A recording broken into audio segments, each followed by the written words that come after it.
Guardians force a game three as the Mariners anxiously await who we are going to face for the division series. Hi, everyone. I'm Sam Edwards. Welcome to Mariners Daily, the podcast for the thinking Mariners fan. I appreciate you listening and watching whatever you're doing. If it's your first time checking in, if this is your 15th.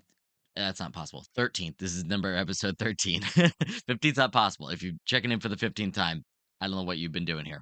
But either way, thank you so much for watching. We're going to cover the Guardians and Tigers game, little in-depth recap on that, figure out who we're going to be facing because we still don't know. And then we're going to talk about the Mariners lineup construction, how we should piece this lineup together. Should we drop Randy Arozarena possibly in the lineup? We're going to cover it. We're going to talk about some bullpen usage, and I'm going to give you a full recap of all of the wild card game twos from yesterday, last night, last afternoon, whatever it was. Anyways, let's get into the Guardians versus Tigers game real quick. Game two recap. The Guardians force a game three. Is this shifting the momentum? First off, on the Tigers side, Casey Mize, 3 innings pitched for him, only 1 hit, 1 earned run, 2 walks, 1K, pitched fine. Tyler Holton came in next, 2 1/3 innings pitched for him, only 1 hit and 1 strikeout, pitched very nicely. Kyle Finnegan came in an inning and 2/3. The bullpen was looking very solid for the Tigers until finally the wheels came off. The Guardians won this one 6-1. Troy Milton gave up 4 earned runs and only got 1 out. 3 hits, 1 walk. Brian Rocchio started the scoring off with a go-ahead home run. Then Stephen Kwan followed it up with a double. Daniel Sheenman came up and doubled Kwan in, and then after another out, Bo Naylor came in for a 3-run homer. It was a gut punch, huge gut punch for the Tigers, I'm sure, and yeah, pretty rough. The Guardians bullpen held on. Tanner Bybee started off this game 4 2/3 innings pitched, only 5 hits given up, 1 earned run, 3 walks. So listen, Tigers were getting men on base; they just could not get them in. 6 strikeouts for Bybee, which is nice, but like Tigers should have been able to score more than 1 run over the first 5 innings. Eric Sabrowski came in an inning, 1 walk, 1 strikeout. Hunter Gaddis came in 2/3 of an inning, 2 hits given up, men on base.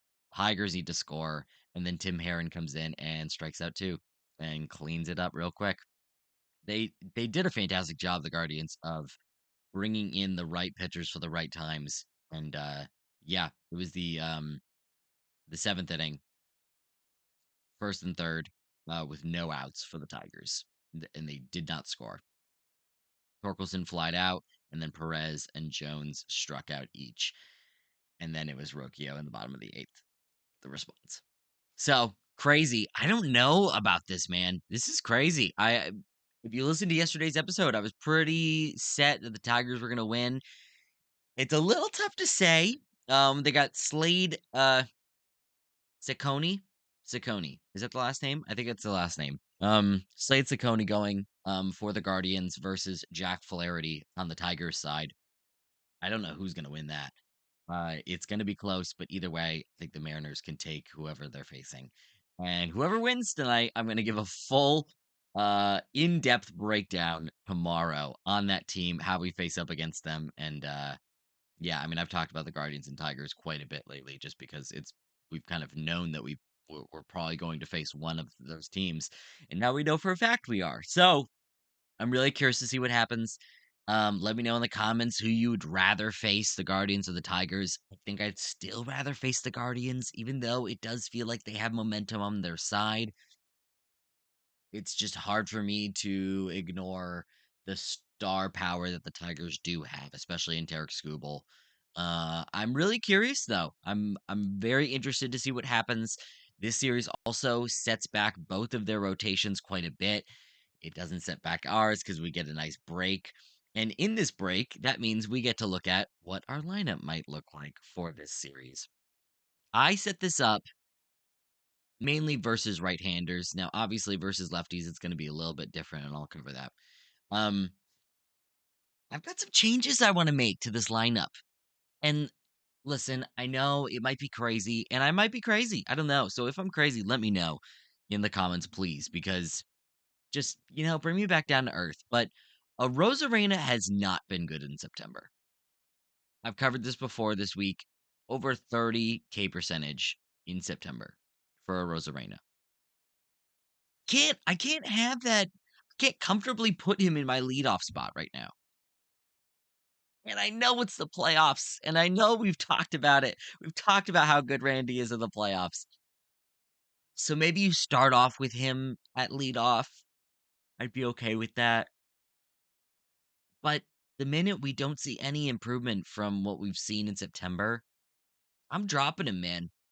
I'm dropping him. If he's not performing, we got to make something happen. And the speed is a valuable asset, which is why if we're dropping a Rosarena in the lineup, I'm putting Julio at the top. I'm putting J Rod at the top. I'm putting Raleigh number second. Number two, Josh Naylor is going to be my number three hitter. He's been absolute money, been fantastic. To protect Naylor, that's where it gets a little difficult and gets a little interesting. So I'm really curious to see if you guys have a lineup built out. I would love to see it. Right now, I have Gino at number four. Gino's just kind of just always been that cleanup hitter guy, but he also hasn't been that amazing with the Mariners. So I could realistically see dropping him in the lineup as well. Here come the yawns. Here it is. It's a regular occurrence now. Gosh. So right now I have Gino at four. I could easily see if you want to put Polanco at four. I would be very excited by that. I'm very curious to see how that would work out. Right now I have Gino at four, a Rosarena at five. I didn't drop him that much. He's just not lead off. Like, don't have him lead off. Like, I just think that's a lot of pressure, and maybe it's getting to him a little bit. Uh, Now Rosarena does generally work pretty well under pressure, as we've seen in the playoffs. So maybe I'm wrong. I could be wrong. That's very possible. I don't want to be, but what are you gonna do? Actually, no, I'd like to be wrong. If we could get a Rosarena going, that'd be fantastic. Like, you know what? Actually, screw my selfishness. A Rosarena prove me wrong. Right now, I have Rosarena at number five, and then I have Polanco at six, and then I'm thinking Leo Rivas at uh number eight. Oh, I'm sorry, I skipped Canzone. Freaking Dominic Canzone is gonna be my number seven. Rivas is number eight, and then JP Crawford at number nine. That's most likely when we're facing a righty. That's kind of what I'd be looking at for a lineup. I could see a lot of changes to be made. Like I said, I could see if you wanted to give Polanco the opportunity to be cleanup hitter. I think that would be kind of interesting. He's been absolutely tearing it up, dominating in September, so he's definitely earned it this season. So I'm really curious to see how they build up this lineup. I'm guessing they're probably just going to keep Randy at leadoff, which is fine. And if you keep Randy at leadoff, then you keep Raleigh at second, and then you probably put J Rod at third, and then Naylor at fourth. Then it probably allows you to, I feel a little more comfortable dropping Gino a little bit in the lineup, to be fair, just because he does have the power, and we've seen him get big hits, but he's not consistent with it.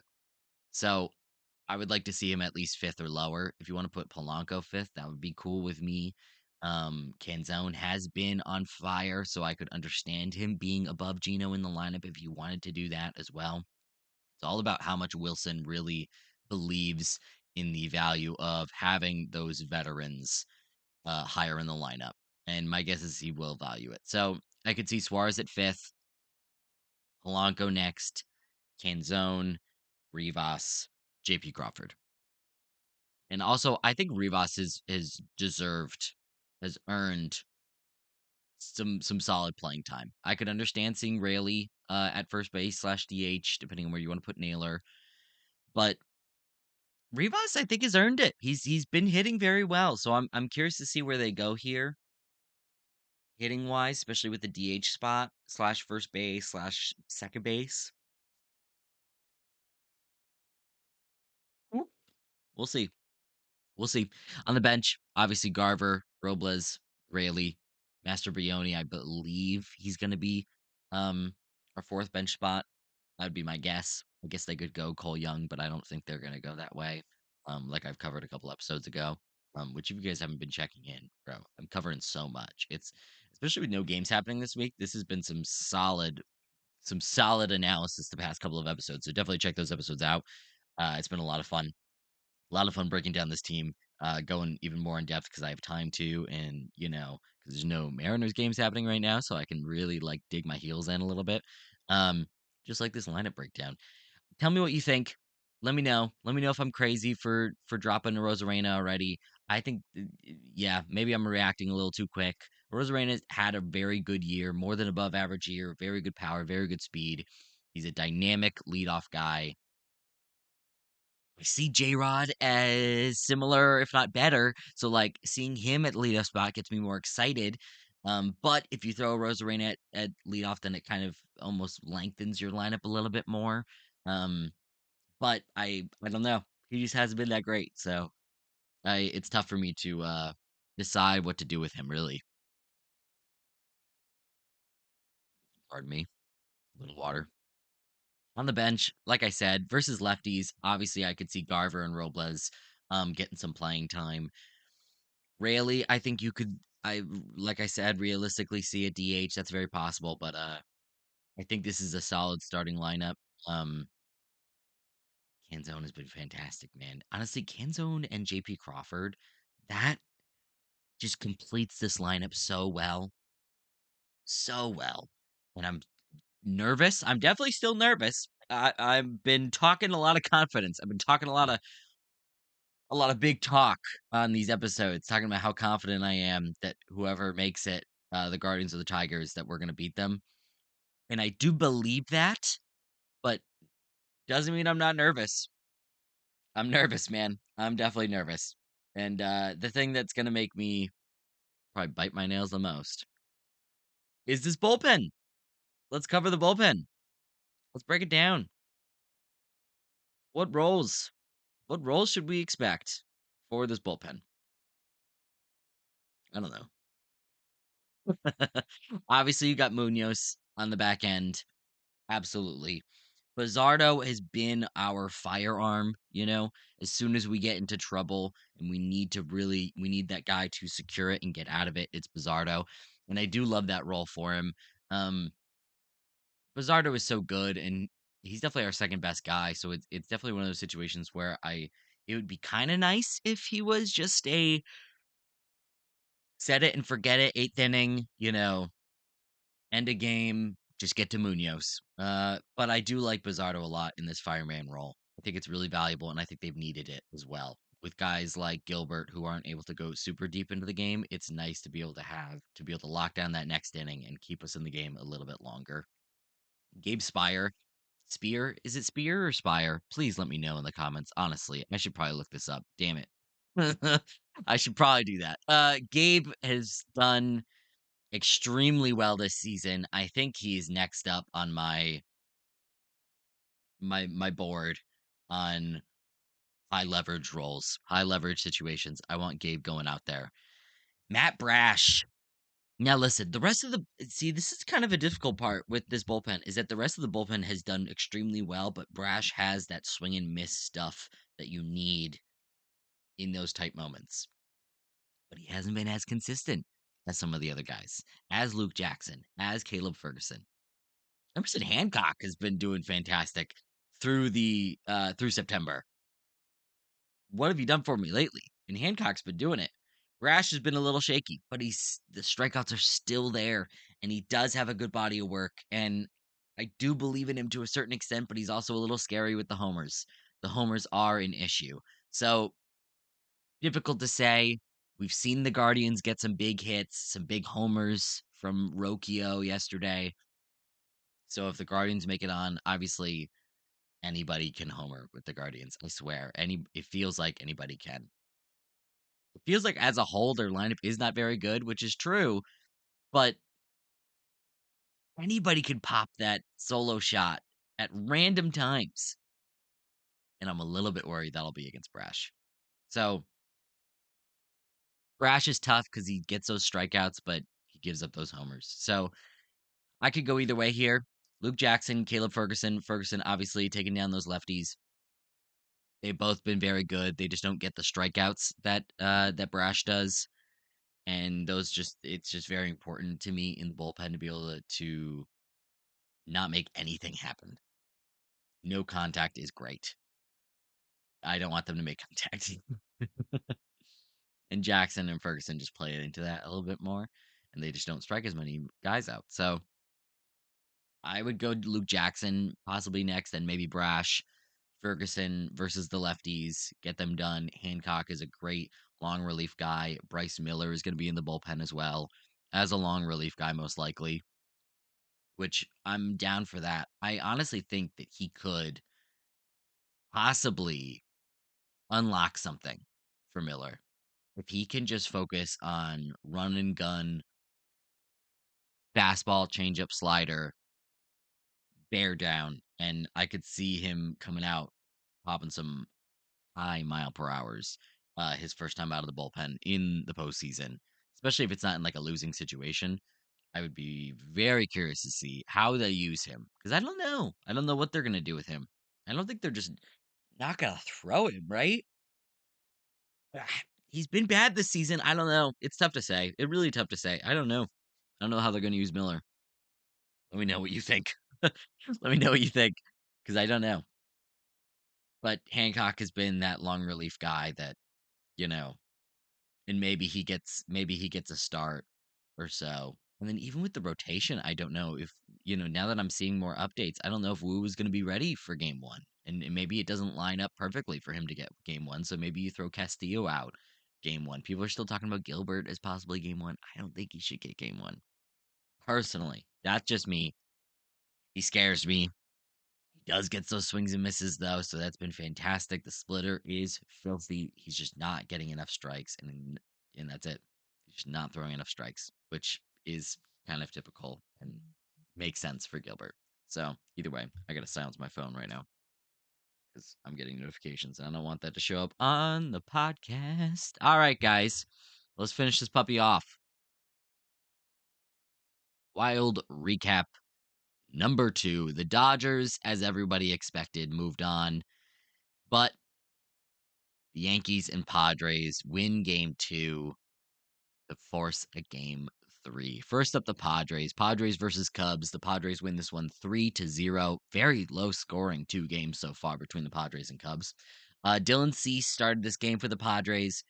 3 and 2/3 innings pitched, only 3 hits given up, 1 walk, 5 strikeouts. I don't know why he was pulled so quickly, Dylan Cease.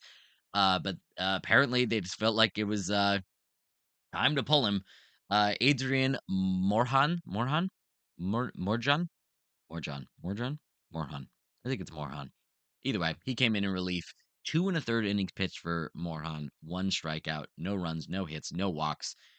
That's what you want to see from a long relief guy. Mason Miller came in and dominated for the Padres. An inning and 2/3 innings pitched, 5 strikeouts, and then Robert Suarez closed out this game. Absolute shutdown game from 3 very important guys from the Padres, but Morhan, 2 1/3 innings pitched a shutout ball in the middle of the game is just fantastic for the Padres. That's amazing. Mason Miller is the stud there, and then Robert Suarez is the lockdown closer. They have their roles pretty well carved out, and they did them very well. The Cubs on the other side, they threw an opener in Andrew Kittredge out. He gave up an earned run, 1 inning, 2 hits, 1 earned run, 1K. So the Padres start the scoring off again, but they did that in game 1 and it didn't work out. Imanaga came in, Shota Imanaga for the Cubs came out. Only 4 innings for him, 3 hits, 2 earned runs, 2 walks, 3 strikeouts, and the Padres force game 3. I honestly think the Padres might move on from there, but we'll see. We shall see. I tend to be riding the hot hand, I feel like. So I don't know. I feel like I'm just basic at this point. Either way, Yankees beat the Red Sox 4-3 in an extremely close game. They scored first as well. They got a 2-run homer off of Brian Bayo in the first inning by Ben Rice on the Yankees, hit that 2-run homer. Justin Slayton came in later for the Red Sox. He also gave up a run. Whitlock in the 8th inning gave up a RBI single. Not great. The Yankees win this one late, 4-3. Carlos Rodon pitched very solid. 6 innings, 4 hits, 3 earned runs, 3 walks, 6 strikeouts. Pretty consistent for what you'd see from Carlos Rodon. And the Red Sox just weren't able to hold that lead up. We're not able to do it. Yankees force a game 3. I think the Yankees might take this series. I was rooting for the Red Sox to get through, but I think the Yankees are going to take this. It'll be the first series that the Yankees have won versus the Red Sox since first playoff series, I should specify. I don't know. 2003 maybe? It's been a long time. It's been a long time. So we'll see. The Dodgers move on officially. We all expected this. It's nice that the Reds made it. It's nice. But like nothing's actually happening. Like Dodgers aren't going to lose this series. Like baseball is baseball, but like it's not going to baseball that hard, you know? It's not going to be that unpredictable. Dodgers win this game 8-4. I forgot his first name. It's not Jordan Yamamoto. I know it's Yamamoto, but can't remember his first name. Oh no! Oh, I forgot his first name. Okay, Yamamoto. Yamamoto was the starter for the Dodgers in this game. 6 and 2/3 innings pitched, 4 hits, 2 runs, but 0 earned runs, 2 walks, 9 strikeouts for the Dodgers ace. Very curious. They go on to face the Phillies for the next series. That's gonna be that could be whoever wins that could be going on to the World Series. That's the way I see it. I think both teams are lined up very nicely. Yeah, we'll see. We shall see. Got to keep an eye on everybody, but obviously Guardians win game 2, so that's kind of the most important thing for us. See what's going on. I don't know. I'm really curious to see what happens in this series. See if the Tigers hold it up or not, or if the Guardians keep this momentum. Super interesting. I'm excited. Guys, thanks so much for watching, listening, whatever you're doing. I really appreciate it. This has been a fun new thing for me. I've never done a show just focused on one team before, and this is new for me. So I appreciate it. Appreciate you giving this a chance. All right, guys, I'll see you back tomorrow. Full breakdown of either the Guardians or the Tigers, and we'll give you a full prep on how the Mariners face up against one of those teams. Have a good one.